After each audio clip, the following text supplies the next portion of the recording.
Hey everyone, Jason Ross here. It's another season of the Stingers Up Sacramento State Football Podcast. Excited for the 2025 year. As you can see, the new look Hornets are out there. Training camp has been going on. The season is almost here. But we thought in the first episode, a lot of changes have gone on with the team and the coaching staff. So we thought we'd learn about the new coaches and about this year's squad. So we start up front with the defensive line.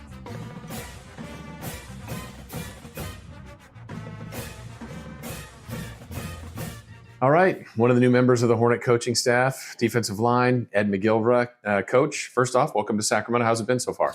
I've loved it so far. Yeah, the weather's been great. The people have been very welcoming. Me and my girlfriend Shay, we live in East Sac over on 48th. So you're getting comfortable. We're right here. I get to, as early as we wake up, I got a short drive and get to stay close to home, and but it's been great. Yeah, we love it. You've been coaching a long time, I know, but is she comfortable with those coaching hours? She is. Yeah, she is. She works maybe harder than I do. Wow. Okay. She runs her own business, so it kind of is a good balance. Yeah. She's busy, I'm busy, and then we get to come home and be together. Yeah. So. Well, you've got a pretty amazing background. You've mentored and helped get guys to the NFL and work with NFL guys. How did Coach Marion land you? How did you become a Hornet? And I met Coach Marion at UC Davis at a camp. I think it was in 2015, and I think he was a GA at ASU, if I remember correctly. And he had same person, same energy, like just never changed. And I remember we just kind of stayed close, kept connected on social media, and I know through his process of moving up and going to different places, I always reached out and was like, happy for you. If you're ever a head coach, let's make something happen. And I think a couple years ago, I reached out and was like, hey, I really want to get my feet wet in the Division I world. And if you're ever a head coach, I'd love to chop it up. And he got the job. And a day later, I was bugging him, and he called me and he was like, why should I hire you? And, I just right there just spit something off. And he was like, all right, well, I'll either put you in a chat or I won't. And then hung up. And the next morning I woke up, I was in the staff chat, and I was like, I guess I got the job. Wow, you wowed him. Yeah, no doubt. Yeah. No doubt. So that's a change, though. You were doing this in a way where you've coached at JUCO in different spots, and individually. But why did you want to kind of back in the team in the D1 mode, like you said? I feel like I've always just been trying to find my way in. I love junior college football. I feel like it's the last real form of development in football with the transfer portal and how things are moving now. And then I looked at this process as almost being a junior college now, because the way, Power 4 programs and Group of 5 programs kind of feast off of FCS talent. And you might not have guys for very long. And I feel like I've done that for so long. I'm so used to turning over rosters and bringing guys in for a short period of time and helping them move up or go to a different place to better themselves. And I feel like this was a great time to get in. That's present day college football. How is that, though, as a coach, as a teacher? You kind of have to get it quickly. Your system and your principles. Is that a challenge? I think the biggest challenge is getting the room to do it together, because everybody's so brand new and there's a level of trust involved. But I've been doing it, like I said, I'm so used to doing it. It's almost second nature to me that nothing's really changed from the junior college level. Now there's just there's more at risk for these guys because it's a bigger level. But yeah. Well, let's get into the nuts and bolts of your room. So your D-line, that's important to any football team. You guys have been watching a lot of fall ball. You're getting after your offense and creating pressure. What do you think you have in your group?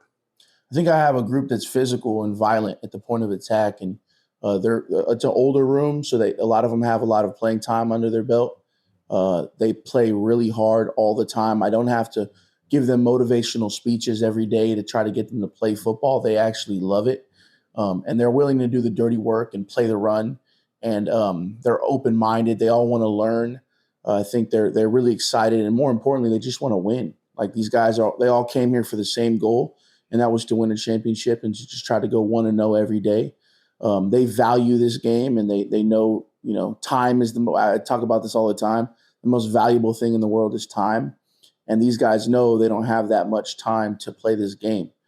So they value it, and they come to work every day. And I'm really proud of these guys because, they inspire me to work harder and coach harder. You can do so much in film and on the sidelines or on the field during practice. But when we're in games and when games are happening, good moments, bad moments, Is there a leader or two that you're expecting? Like Xavier's been here a long time. Is there a name or two that Hornet fans will be like, that's the guy that's kind of keeping the D-line together? Yeah, Xavier Williams has really stood out in his leadership. He's a natural leader. He doesn't care if people don't like him or not. He likes to take guys with him, and I think that's a quality a lot of guys don't have. Just naturally, he has that every single day. And then a guy we brought in, Melvin Swindle from Eastern Michigan. He's the older guy in the room. He's got a kid back home.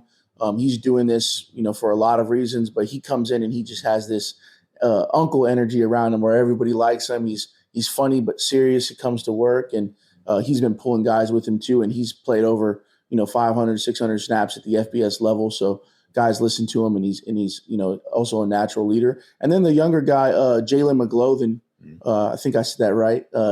He's only a 19-year-old young man, and he played a little bit as a freshman. He was part of the staff that recruited him last. But I mean, with his play, he's not necessarily a vocal leader, but with everything he does, as far as he's one of our better guys, with his play and what he does in the weight room and what he does every day, how he holds himself accountable. It's been awesome to see it on that level. Do you have targets, goals at all, numbers that you want to hit, or things that like these are our bullet points as a D-line we need to do on a day-to-day basis? I think everything just points back towards winning, right? We just want to be the best group every single day. Don't want to be the weakest link. We just want to win. With winning, comes those statistical goals that you want to hit. I think anytime you can be effective in sacking the quarterback, pressuring the quarterback, TFLs, stopping the run. If you can do all those things, it points back to winning. So we want to lead the Big Sky in all those categories, which will all come back to winning. And then I want to help these guys be, all conference players, all Americans if they have that in them. And then if they have an opportunity to make it to the NFL, with my experience, I want to try to guide them and help them get there. You're the right guy for that. Yeah. Thank you. Last thing for you then. As you look at the defense as a whole, you got the guys behind them, but you're all a part of it. What have you thought about the Hornet defense as you guys get ready to embark on the year? I think they've done a really good job of adapting to what's new, right? It's a brand new defensive staff. Us coaches are trying to learn it. We're trying to learn it on the fly as well too. So, they've just come to work every day and they haven't complained about everything, even though some things might be fluid. And they just adapt and they move and they want to win. And Coach Marion's created that environment. They have a lot of heart in everything they're doing. They're very intense. They have high intelligence of the game, high football IQ. And then, they love football. And those are really everything we want to hit in this program. So I think this defense can take us as far as we want to go. And then going against Coach Marion and that offensive staff every single day has challenged us as coaches to be prepared, I think, a lot more than you would be at this point going into a season. So I think we're really ready for anything. Awesome.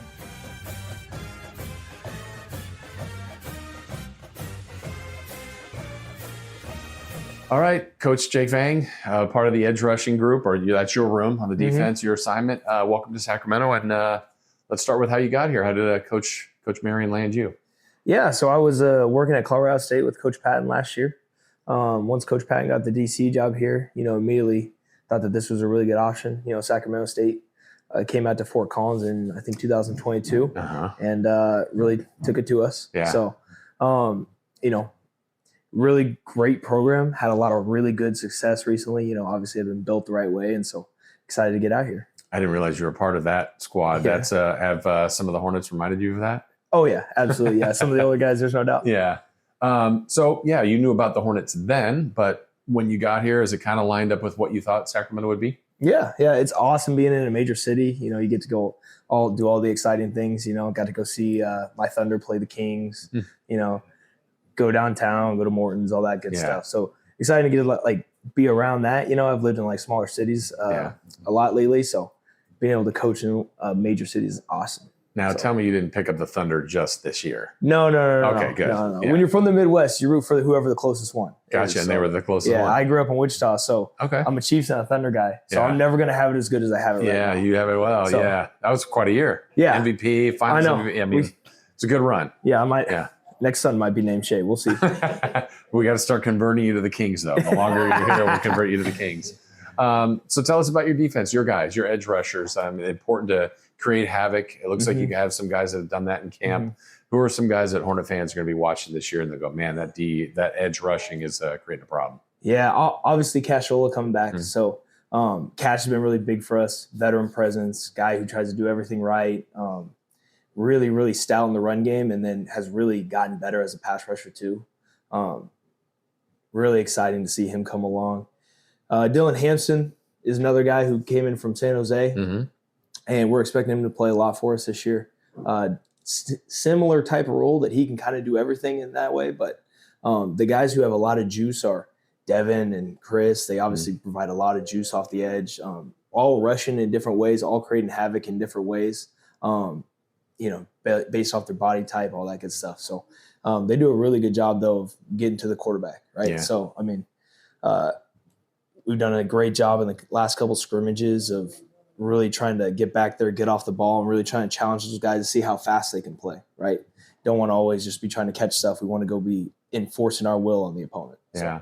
So with so many guys sounding like that you'll have the luxury of playing, how are you reading, like, is there a number of snaps in a row, or you're getting to know the guys like, oh, they look a little bit gassed on this play? How are you going to read that? Yeah, so the thing we've used the most is I've always liked to go out and whoever starts is going to ride until you feel like the next group has to go. And then the next group grows and the next group goes. It's not a set 4. It's not a set 5. It's everybody out there contributing, right? And trying to get everybody's feet wet early is a big deal, right? So you always want to try to rotate them in as soon as possible. But I'm a true believer in if you can play, you should play, right? If you prove to us that you have the ability to play, then you should play out there on Saturdays. Yeah, and obviously there's all the elements are important, whether it's technique, speed, strength. Does one outweigh the other? Like if you've got a rusher that timing, like what would you say is the number one attribute?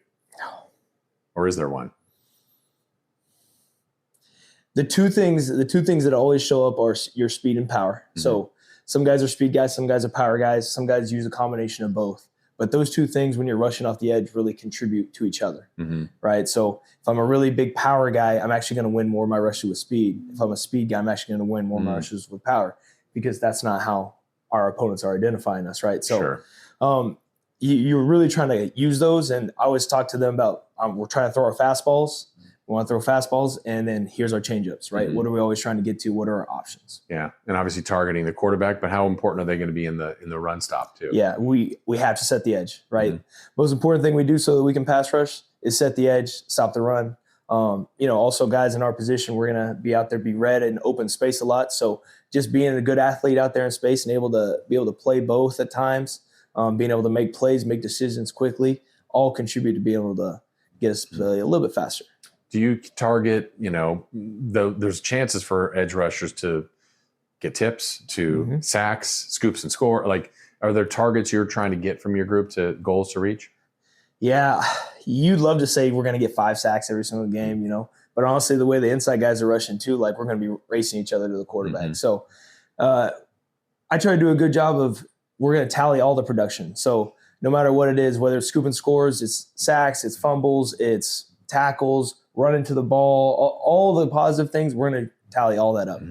So that when you're watching a game, it's not just one thing, because you can contribute to a play without there ever being a stat sheet, especially at D-line, at edge, right? So those guys who don't have a lot of stats, you might have a linebacker who had 12 tackles in the game, and you would say he played a great game, but I bet the tackle in front of him was playing great too, because he was probably keeping dudes off of him, right? Yeah. So it all goes in together. Yeah. All right. Last one for you. I always like to ask about your other side of the ball, your offense, which soon you'll be done facing them. But what have you thought of the Hornet offense this year? Yeah. I mean, it's awesome every single day going against the go-go, because you're able to actually go out and experience all these different looks. You get all these different looks, all these different plays, all these things that make us better because we're able to go and practice against it, right?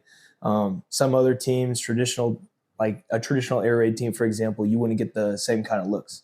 We get everything. We get all the personnels. We get every read. For us, it's great because it prepares us for game week. It prepares us for what we're going to see when we get there, when we get to Brookings, et cetera. Well, it's almost here. Welcome to Sacramento. We'll get you out and rooting for the Kings in one of these games. Yeah, absolutely. I love it. I love it. Awesome.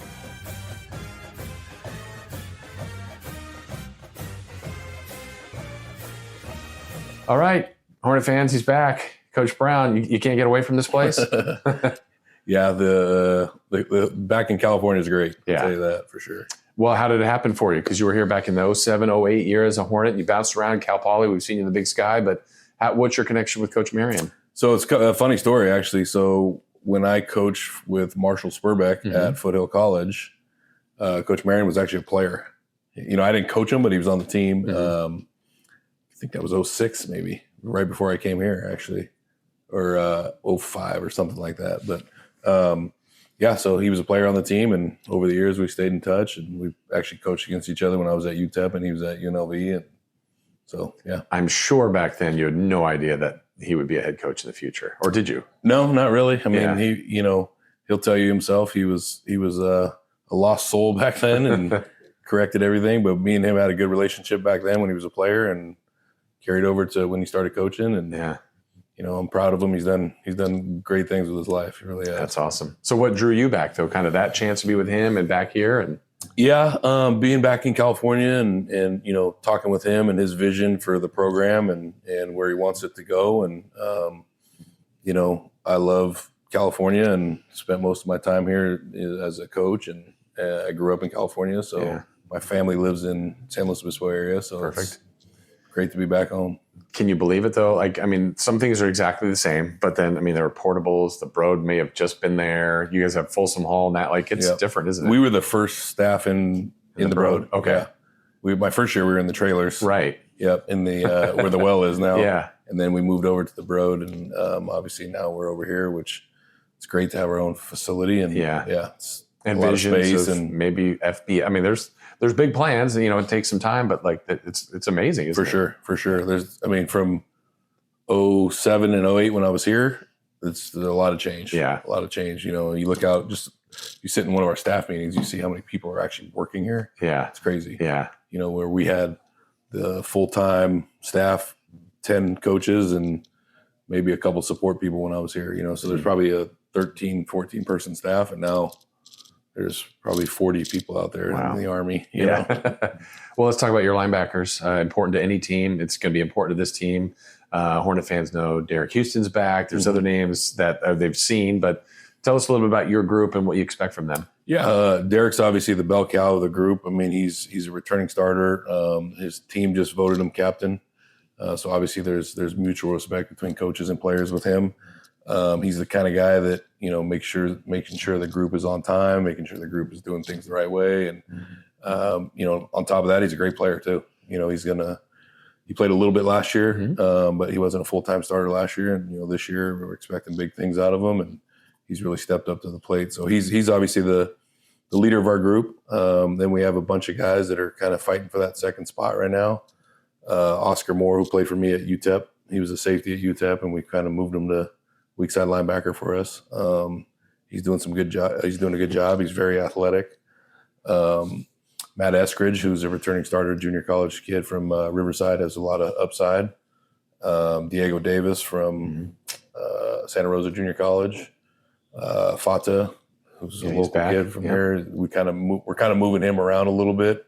He's playing outside linebacker and inside linebacker, so he's not progressing quite as fast as the other guys because he's doing both. You know, so it's hard to do both. But I really like our group, and Jacob Jones transfer from Cal Poly. So there's a lot of guys in the mix. Yeah. And the good thing is there's not much of a drop off. What do you want from your linebackers? Because some may be better at stopping the run, some have to cover, some have to do, and they have to do everything. But what are your expectations of a linebacker in general? I mean, obviously the number one thing is you got to stop the run. You got to be physical in the run game. You got to understand run schemes, where you're fitting, who's blocking you, those kind of things.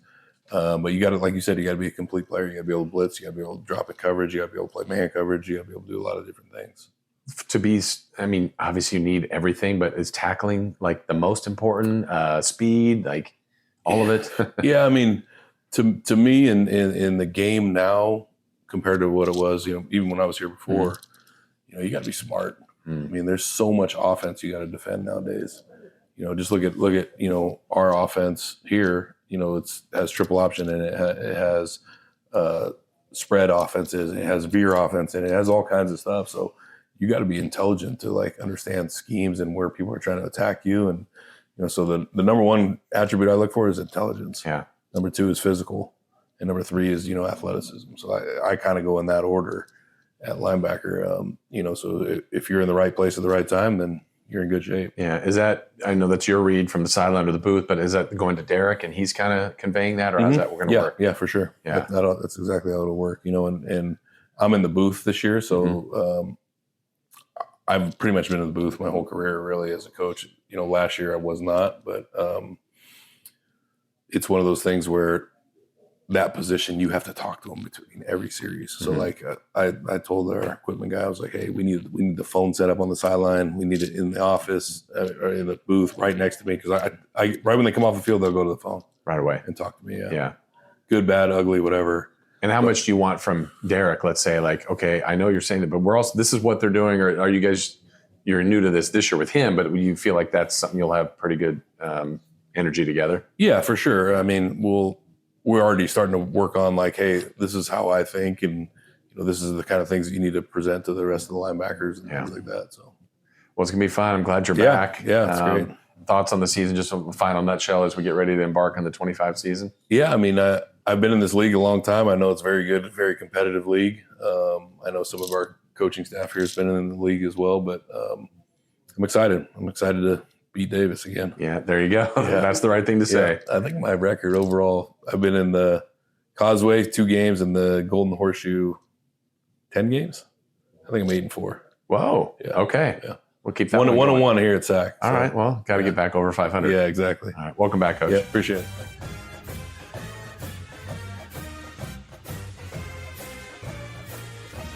So here we are, new cornerbacks coach, Darren Walls. Coach, welcome to Sacramento. Thank you. Are you comfortable? Are you fitting in, all that stuff? Yeah, it's been good. Yeah. Coming from New York, I can't complain about the weather. So yeah, you got a lucky summer, by the way. This has been awesome. I don't know if it's supposed to be hotter or what, but the mornings are cool, the nights are cool, the day is a little hot, but I like it during football season. So it's been good.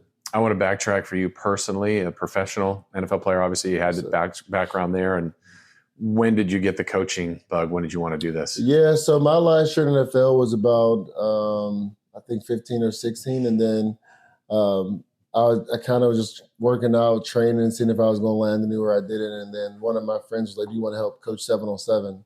So I was like, yeah, I'll help. And then I got into it. And then I kind of realized, like, I knew I wanted to help, like, younger athletes. I didn't know in what capacity. And then once I got into that, I kind of knew like my calling was coaching. Mm-hmm. So it went from 7-on-7 to being a defensive coordinator in high school and then working my way up to the college rank. So in your background and run through all the different levels of playing, do you feel like there's a coaching voice that's coming from Pop Warner, high school, your college coach, NFL? Who are you channeling? I mean, there's probably a few. I mean, Rex Ryan was the latest guy, and him and his defensive philosophy, and what he's done over his career. But like my position coach at Notre Dame, Corwin Brown, every time I do something or see something and I say something, I remember him and what he's taught me and what he's told me, and so that's one of the coaches that really like shaped the way I coach and shaped the way I think. And then obviously playing Darrelle Revis and Antonio Cromartie have been there were guys that shaped me into be the player I was as far as like being technical and just learning the game of football. Yeah. So, and how about your connection with Coach Marion? How did he land you? Yeah, so I've known Coach Marion since high school. I mean, he's from Pittsburgh. I'm from Pittsburgh. So when that year when I was debating on. That was actually 2011 when he actually trained me. So it was the lockout year in the NFL. And so I went back home. I was back home in training. And then he was like, I'll just train you. And I was like, all right, cool. So I trained with them over that. I guess it was the spring and then going into the summer. And then I got the call from the Falcons in 2011. So I've known him for a while. Every time he's come back home to Pittsburgh to recruit, we would link up and go to dinner, and we kept in contact over the years. So I wondered if you ever could envision he'd be the head coach at Sac State. You'd be with him in California at Sacramento State. Never thought of that. I mean, there was a lot of times I was like, hey, man, can you give me a job where you are? And he was like, man, when I get my head coaching job, I'm going to hire you. And he did. And, he's been loyal ever since. I've met him and known him. And, that's the kind of connection that, I think, again, being from Pittsburgh, that obviously is a big deal for us. What's your first camp like here? Watching him, watching you do that? Yeah. Like, what's it been like? It's been intense. This is the most amount of like reps that I've been a part of with players actually getting the reps. We've done a good job with just being super detailed and intentional about the work that we do. Coach Marion is obviously the go-go, the offense, but his personality and just himself is everything is fast. And so, one thing I've learned about him is just, I've known this, but he's a real football guy. He loves football, and everything that he do is for the players. Mm-hmm. And so, it's been great. The training camps I've been a part of as a player and as a coach, this one was probably the most intense. Okay. And like in a physical way, time consuming, like everything all encompassing? Yeah, I think we get a lot of things done in a short period of time. And so we got a lot of players and we got a lot of guys that we want to see. Yeah. And so a lot of reps that and their offense is going fast. And so like an intensity standpoint of, we're getting a lot of reps, we're getting a lot of work, but also like it's done in a short period of time. So in your room at cornerbacks, and you played it, what makes a good corner? I think the biggest thing is being confident. We got a lot of guys who I feel like lack confidence in the past. So just building that confidence up in some of the guys. But to me, that's the biggest thing. And obviously being able to run. You can't play corner if you can't run. Right. So we want guys that can run and can change direction. But just mentally being locked in and focused on situational football. I think that's the biggest thing. The guys that we got, they're gaining confidence and they're understanding football a little bit more. Yeah, watching you guys in camp, it's been a fun back and forth. Offense may have a good play and there's some talking. Oh, yeah. Defense has a good play, it's some good talking. But it sounds like that's something you want to encourage, because if that builds your confidence, then let it go. Yeah, the biggest thing for us, and I tell the guys all the time, take chances in practice. See what you can do, see what you can't do. And I think they've taken heed to that. We've made a lot of big plays. I charted it over the camp. We probably had, 12 interceptions over camp and then like 60 PBUs. And so, for us, obviously, like I said, a lot of reps, obviously that is, numbers are numbers, but, our guys are believing in themselves, believing in the system and just trusting the coaching. Are there numbers you want them to hit in the season, or are you just like, let's just play our best football? Yeah, I think it's just being smart. Obviously there's times to take chances and there's times not to. And I think, we're on the verge of understanding that a little bit more. Like I said, you mentioned J.O., he's been a leader of the group. Ricky Lee's coming along. And, those guys challenge each other. It's good when the group can take ownership, and they're doing a good job of just making sure that they held each other accountable. Yeah, there are some names, like you said, that we've seen before, the Hornets, but some new guys. Like, who are some of the names you expect Hornet fans to see making plays for you? We got a good group. I think Ricky Lee's coming along. He's transferring in over when we first got here, and then a guy that we needed to build his confidence up a little bit through injuries and some things he's dealt with in the past. But I think he's a guy that's shown in a lot of good flashes in training camp. So him, Jason Oliver, we talked about already. Elias Melican had a really good camp.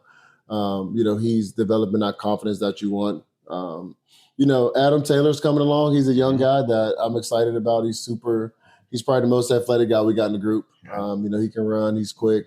He's athletic. And then Warren Smith transferring in too. Warren's done a good job of challenging these guys. He's a bigger corner. Probably the biggest corner we got size-wise. But, he brings a different physicality to the game that we like. Yeah, and I've seen, a couple camp interceptions, pick sixes. Like, you not only are getting breakups or tips or interceptions, but guys can do something with it when they get it. That's the goal. We play football, so we want the ball. Yeah. I told them all the time, guys, most people don't remember PBUs. They remember picks, though. And pick sixes at that. So we want to score. We want to set our offense up to score. And, that's being a complete team. Yeah. Well, it's a lot of excitement for the season. Welcome to Sacramento. We wish you nothing but the best and look forward to it. Oh, yeah, likewise. Thank you. Appreciate it.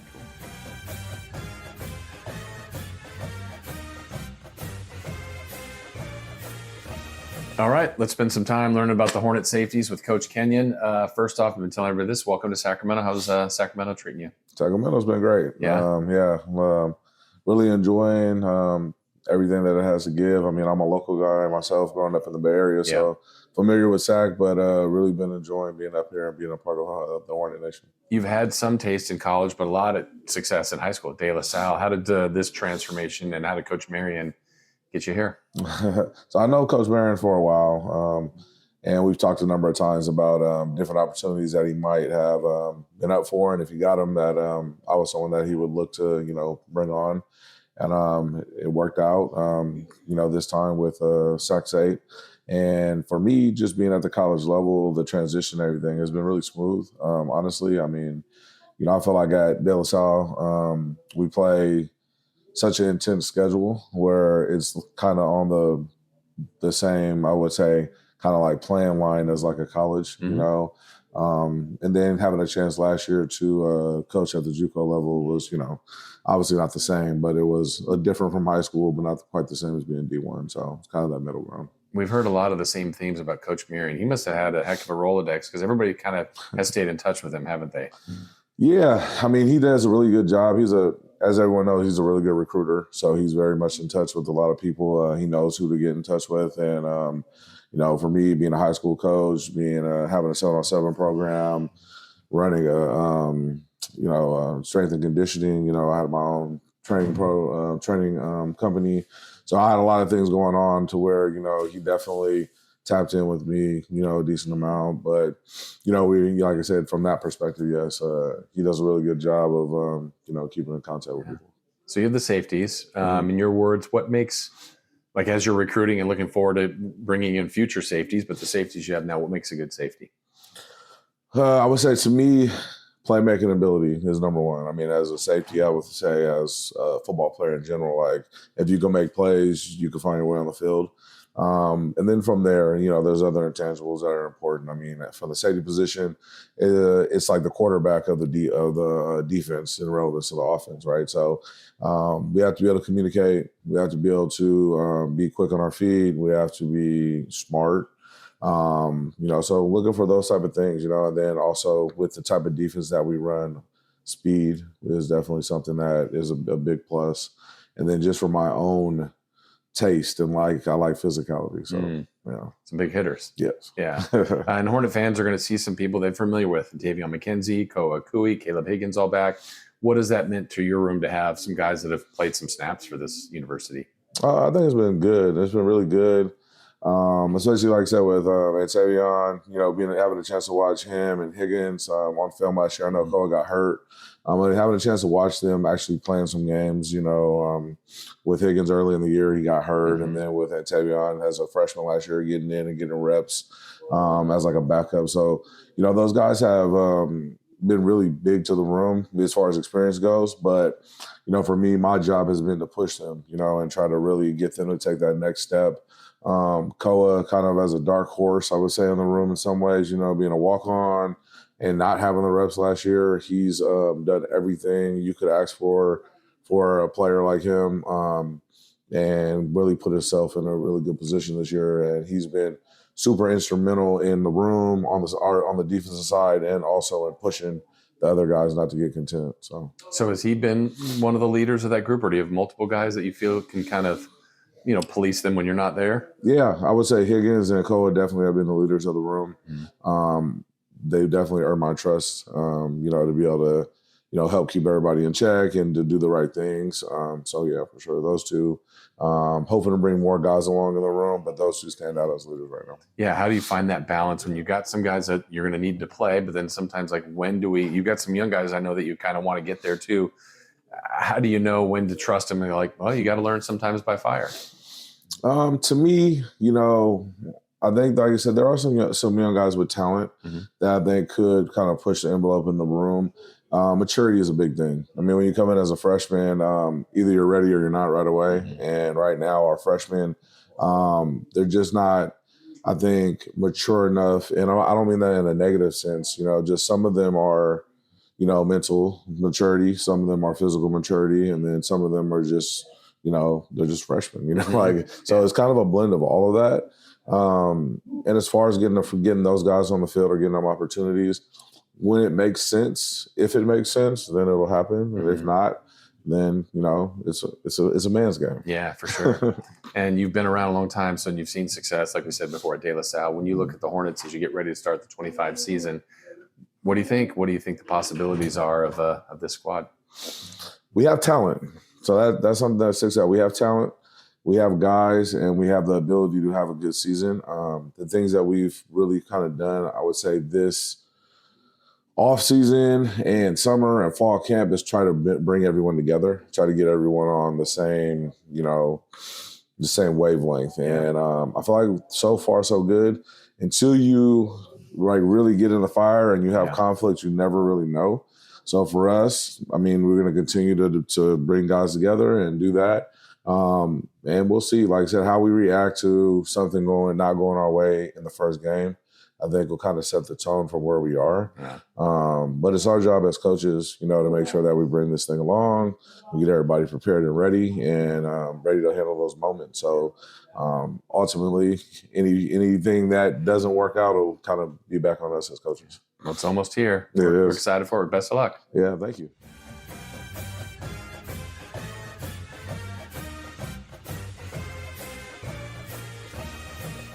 Here we are, new special teams coach, Coach Wenger. Welcome to Sacramento. How's Sacramento been treating you? Sacramento has been excellent. Yeah.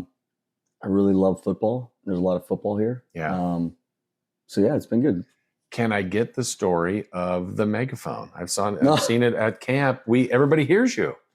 That's the goal, right? Yes. So obviously with special teams, you got to deal with 65, 80 yards at a time. And as you can tell, we're in week, 2.5 at camp, and I still have a voice. You do. All right. So early on in my career, we would get to day 3 and I'd have no voice, and then I couldn't do my job. So the funny thing is too, I told my wife that this is the first time that megaphone so using the megaphone and voice went out early in camp. But if I didn't have the megaphone to back me up, I'd be in bad shape right now. So It's just, honestly, people laugh about it and poke fun, but it is probably the most important thing for me to do my job, to teach and get people scored away. And they can hear you. I honestly, I've heard it. Everybody's seen it, but Hope you didn't hear anything bad. No, but why don't other coaches use it now? Are other coaches jealous of you? I think people might be intimidated. I don't know. That thing, it's a little heavy. Yeah. I always joke. It's a big one. You didn't go for the small one. Yeah. No, we're doing everything big here. Yeah. Well, tell us how you got here. What's your connection with Coach Marion? How did you land as a Hornet? To be honest with you, I did not know Coach Marion before I got here. Okay. I think just through the coaching network and just kind of seeing names, stuff like that, I was always aware of him and always just kind of followed from afar, being a football junkie. Yeah. And when I was on the market and put myself back out there, it was literally a connection was made, and we get on the phone. And my first question was, what's the commitment towards being good on special teams? And he laid things out for me, and then it lined up. Yeah, they got to learn that, we're both from Pittsburgh and we both love football, and we're two very different people, but like deep down inside, we're like, there's like a serious connection there. So I was like, I want to work for this guy. Seemed great. Where's your background in being the football junkie? How'd this all lay out for you like this? I don't know how the junkie part started, but first job was at Rutgers way back in the day, coach Division III, coach high school. Was lucky enough to get on as a GA at Western Michigan, and then I got promoted to special teams coordinator. And then I was there for 4 years, and then 7 years at the University of Minnesota. Wow. Yeah. So I guess the junkie probably came with probably the nature of the job. Yeah. And then special teams, I know there's so much to it because it's not, it's field goal, it's kickoff. There's a lot of elements to it. How taxing is it because you're not just coaching kickers and snappers and punter, but it's the coverage unit, the return unit. How all encompassing is that for you? I think you nailed it. It's not just people see the play, and a lot of people turn away when it's a punt in the NFL. That's an event for us, and it's greatest way to have an impact, whether it's positive or negative on the football game. And I always say that like special teams kind of found me, and it wasn't going to let me get away.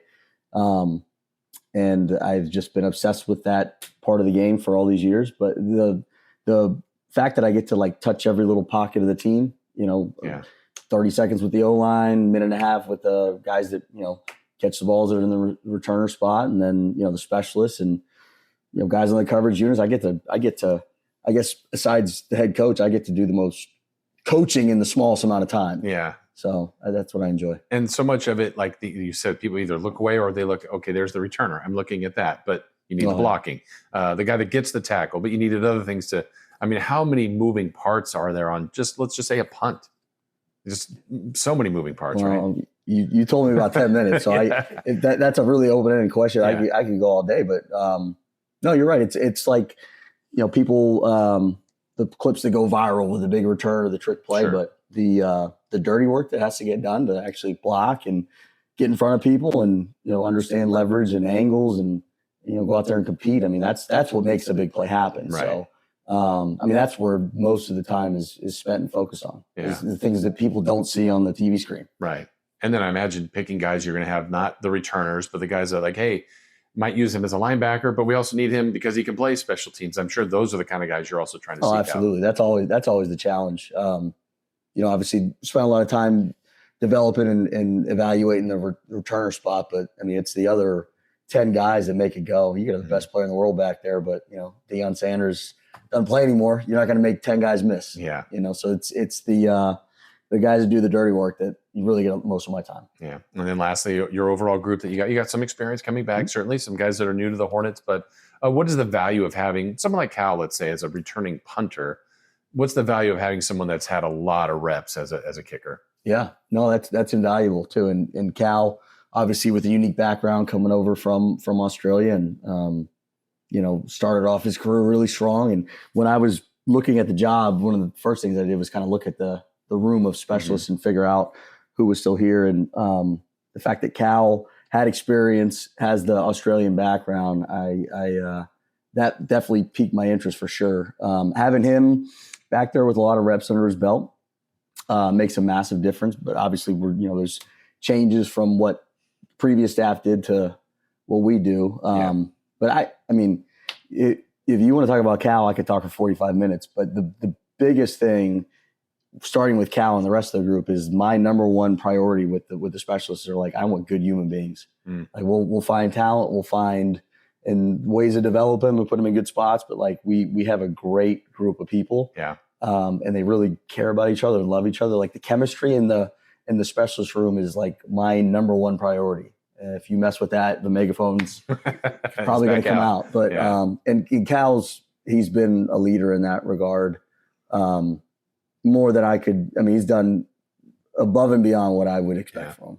Now, in the last part for you, the returning part of it in camp, I've seen a lot of different guys out there. That's a good thing because they all look like that you've got some good athletes to choose from. Yeah, no, we do. I mean, with the way Coach Marion and the recruiting staff have worked their tails off to bring in some really talented, great players that obviously can run. We do have a stable, and the hard part is figuring out the combination of guys. And a lot of guys can run with the ball in their hands. That's not the hard part. Before we want a punt returner, we want a punt catcher. And then the return after that is that's kind of recruiting. Yeah. Right. So we're going to teach them how to catch the ball and how to make decisions. And then after that, it's like recruiting department, you did a great job finding this guys pretty fast. Yeah. Is the megaphone coming on the road? Are you bringing that with you to be determined? Yeah, we'll see. I'll let you know. All right. I'd rather not. Okay. But, we'll see how it goes. Whatever it takes is kind of the motto. Awesome. Welcome to Sacramento. Thanks. Appreciate it. Cool.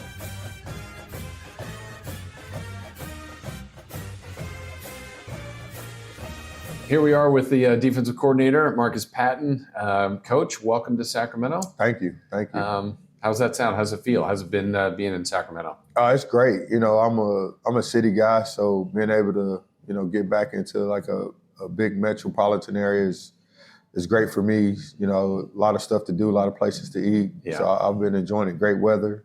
Yeah. So yeah. How the transition coming from Colorado State the last couple of years? I know you've been in other spots, Tarleton and whatnot, but what's the comp from like Colorado State, Fort Collins to Sacramento? It's been good. Colorado State, Fort Collins was a great place. A lot of great people there. But I'm enjoying my time in Sacramento. Obviously getting to coordinate again, and then just having a lot of options of different places to eat and different things to do. And I've always enjoyed living in California, so being able to get back out truly west is cool. I'm trying to think of some longtime coaches that are here. Coach Richardson, Coach Frescas. Yep. Did they remind you about the Hornet game in 2022? Yeah, they did. They did. That was a tough one. That was when we first got to Colorado State, and we were trying to get things going, and Sacramento State was already kind of rolling at that point. Yeah, and they took it to us pretty good. It was kind of a wake up call for us, early in our tenure there. Yeah. So how'd you get here? How did your connections? I know all you guys know each other, but how did it land here with Coach Marion? So obviously, just been at Colorado State, and Coach Marion was at UNLV competed against each other. We were fortunate we weren't fortunate because we didn't win the game, but we were fortunate, for my future's sake, after the game, he said that we were one of the teams that, gave the go-go offense one of the, it was a tough game from an offensive standpoint, just dealing with some of the things we did defensively. And I was fortunate. We had some mutual people that we knew. We talked about what we did at Colorado State, and I told him to add on to some of the stuff that we did at Colorado State. I was a multiple guy. Mm-hmm. I run a lot of different defenses, and that really intrigued him. So, and I knew that would be something that he would be interested in, because when you look at the go-go offense, it has a lot of different layers and aspects to it, and we're kind of the same way on defense. Mm-hmm. So we try to create a lot of problems for offenses. Is that what we can expect, Hornet fans, this year of the defense? Multiple looks, having. Oh, yeah. Like, how would you describe your defense? I always tell people it's a personnel-based, man-to-man, beat the block defense. Mm. So, we try to match up personnels where we create advantages for ourselves and try to create disadvantages for the offense. And then we try to eliminate problems that offenses are trying to present to our defense. So that's kind of like the whole mindset. So we're going to throw a lot of different personnel packages at people, a lot of schematics, but we try to do it in a way where it's not overly complicated for our players, but it feels like we're doing a lot to the offense. Mm. Yeah, watching camp, I've seen you've got a lot of different guys in, a lot of different reps. Is that the plan to go on the depth chart? Yeah, so my whole thought process and the whole direction of where football is going, people want to see points, so offenses are trying to play faster and faster and faster. So I decided to be one of those guys that wasn't going to fight the wave of where football was going, but figure out a way to play good defense with offenses trying to go fast. One of the things I take pride in is when I was at Tarleton State, we had a couple years where we took more snaps than anybody in the nation, and we were top 5 in just about every defensive category. Mm. But that was where being multiple really helped us. We didn't have to play guys for 70, 80, 90 snaps, but we kind of broke the game up with like different defenses. Mm-hmm. So it puts a lot of stress on the coaches, but I think it's really exciting for the players. It's convenient for the players, and it puts them in position to make a lot of plays. Yeah. So that's kind of the idea behind it. Are there a couple of guys that Hornet fans from your defense, whether it's D-line, edge rushers, linebackers, all the way through, that you're really counting on as kind of the leaders of your anchors of your defense? There are. Xavier Williams has been really good. Koa Kui has been really good. Derek Houston. Really a lot of guys that's been stepping up. The one thing I've been really excited about, the depth that we have at different spots. I think that we're going to be able to present some issues with people just because of the players that we can throw out there and there not be much of a drop-off. So I've never had this type of depth. I've had good players, but this amount of depth at different positions is really exciting. How about, I'm sure you're anxious to be done going against the go-go offense, ready to face another team? Oh, yeah. This week has been exciting because we starting to really put our major focus on South Dakota State now. That's going to be a tough opponent. Yes. You can't get really a tougher opponent than that starting the season off. But it's been going back to spring ball. It's been a challenge every day going against the go-go offense, even on the days that, quote unquote, maybe people felt like we got the best of them. It's been a stressor every day. So it's one of those things that you're thankful that the guys played well and you was able to deal with the issues they presented that day. But it's definitely tough. So heard a story from a camp story about Coach Murch not talking to you guys on the defensive side. What's your side of that story? I love Coach Murch. So like all throughout camp, I was giving him a hard time, trying to get him to break and get him to talk to me. I got him to talk to me a couple times. He might not admit to it, but he did. Did you know what he was up to? Well, he told me before because me and Murch are good friends, and he told me before we started camp, he's like, I just want to give you a heads up. I'm not going to talk to you during camp.